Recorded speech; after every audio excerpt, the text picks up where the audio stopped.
Hello and welcome to the Columbia Daily Tribune's Behind the Stripes webcast. This is Columbia Tribune sports writer Joe Walljasper along with beat writer Dave Matter. Dave, Missouri coming off a 14-0 victory over Iowa State. It's their second shutout in Big 12 play, which is the first time in forever that's happened. Just your thoughts on the way the defense played. If you look at the stats, they're about middle of the pack in the Big 12 in total defense, but then you look at the scoring defense, and they're seventh in the nation and first in the Big 12. Why you think the disparity, why teams have so much trouble scoring on them? It's a classic bend but don't break defense, where when they get backed up to the end zone and when they get into the red zone, for whatever reason, they come through. And I think after a couple games, you can say it's kind of just a coincidence, maybe some luck involved. But after 11 games, it's becoming a trend, and even the players aren't really sure what to give credit to for the way they play. I don't know if it's just a mindset. I don't think they really change up a lot, but it seems when they're compacted in smaller space, they just seem to make plays and have some kind of resiliency about them to where they don't give up touchdowns.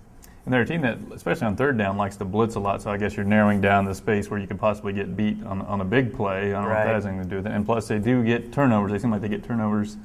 So that narrows down the possessions. You can give up yards and not points that way, but it's not an inordinate number of turnovers. And they do seem to get more aggressive with the blitzing the farther back they get, which is just a tribute to Dave Steckel and his aggressive philosophy that he has on defense, and it's really working. All right. You kind of argue this isn't the team where you could really say there's one obvious guy who's the MVP of the defense or who's an obvious first team All Big 12 or an All American type candidate. As you look at it, who do you think maybe would be the MVP of this defense? It's a tough call. I think I would go with a linebacker, Andrew Gatchkar. I think he's the most consistent guy from week to week.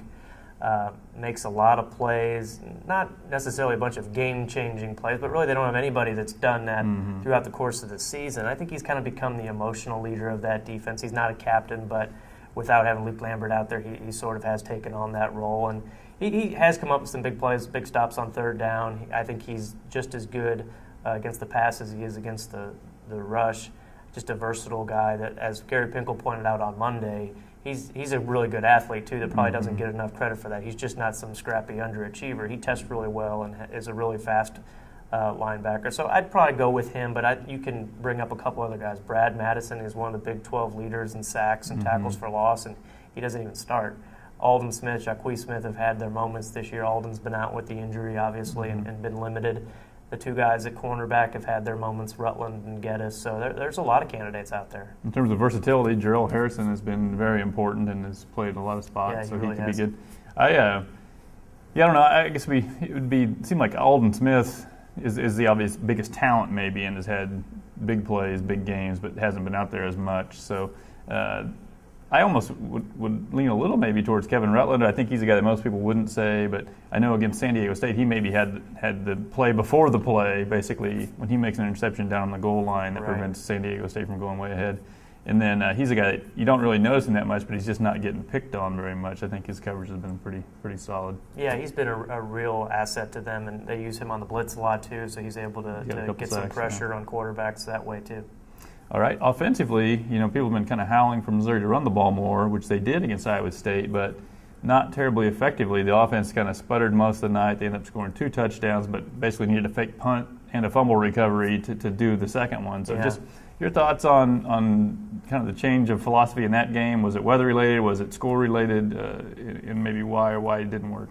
I talked to David Yost, the offensive coordinator, about this on Monday and asked him if they kind of got away from the script once they established that lead. And once he saw how the defense was playing, Missouri's defense that is, he admitted they kind of got a little more conservative in the fourth quarter, just run the ball, get the game over with. They couldn't really sustain drives that well as they wanted to. He said they wanted to cut it down to where they only had the ball for 2 possessions in the fourth quarter. Ended up being 4, I think, because they had a couple third downs they couldn't convert. But I think, maybe more than ever, I think this defense and offense works together a little bit better than maybe in the past, where he notices, hey, our Missouri defense is playing well.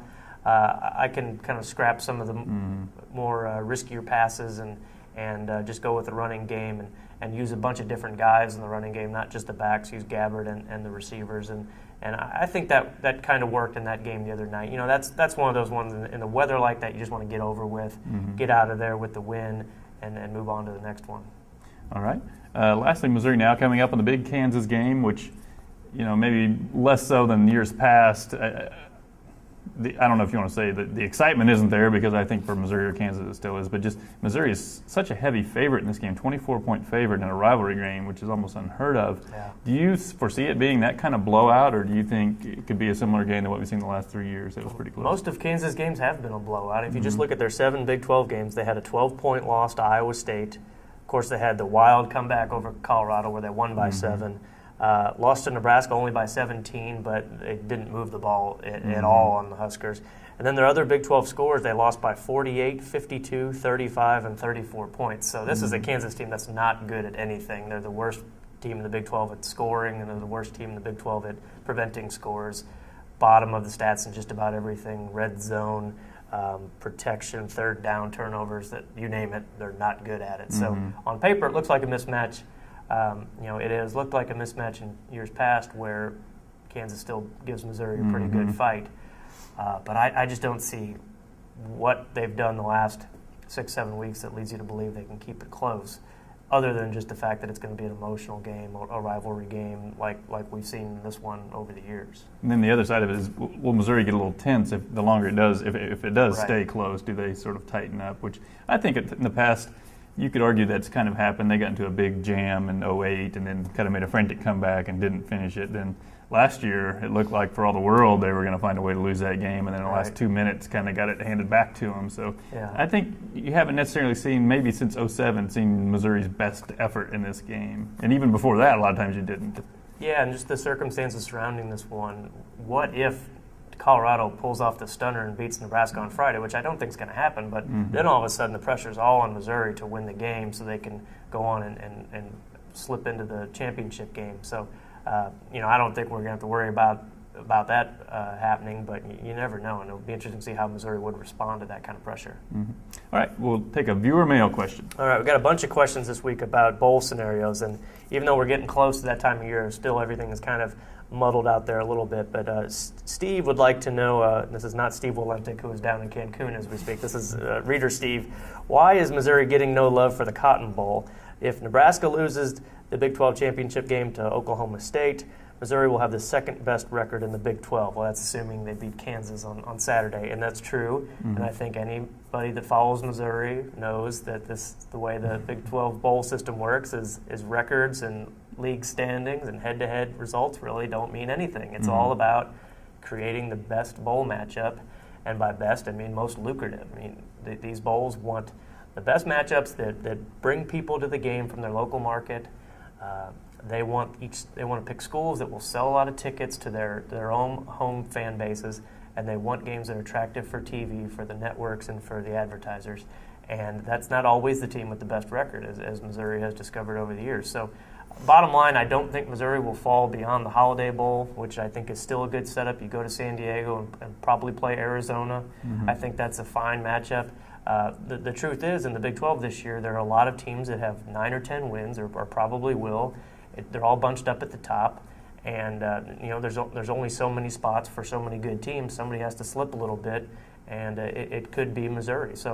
But I don't think they're going to be in any bad situations. You're either talking about playing Arizona and San Diego, or playing possibly Michigan in Phoenix in the Insight Bowl. Neither one of those are bad situations. Not like last year where they go to half-empty Reliant Stadium to play Navy. This is much better situations. Portray the picture that would have to happen for them to go to the Cotton Bowl. Well, I think a couple things have to happen. One, if Oklahoma beats Oklahoma State on Saturday, that puts Oklahoma most likely in the Big 12 title game. Any team that plays in the Big 12 championship game this year in Cowboy Stadium is not eliminated from the Cotton Bowl, but they're probably eliminated because, for one, they'll either win the game and go to the Fiesta Bowl, or if they lose, remember the Cotton Bowl is now in Cowboy Stadium. Cotton Bowl does not want a team that is coming off a loss in that stadium, so that would almost eliminate Oklahoma from contention. Oklahoma State, I think, is almost eliminated anyway because they played in the Cotton Bowl a year ago, and they just want a little more variety from a different team. Then if Texas A&M loses to Texas on Thanksgiving night, I think all of a sudden their momentum disappears. They're suddenly at 8-4. Mm-hmm. They don't have that sizzle that they have right now. Missouri at 10-2 looks a lot better than them. I think they could go there. And another game to watch is Saturday's LSU-Arkansas game, because the loser probably goes to the Cotton Bowl.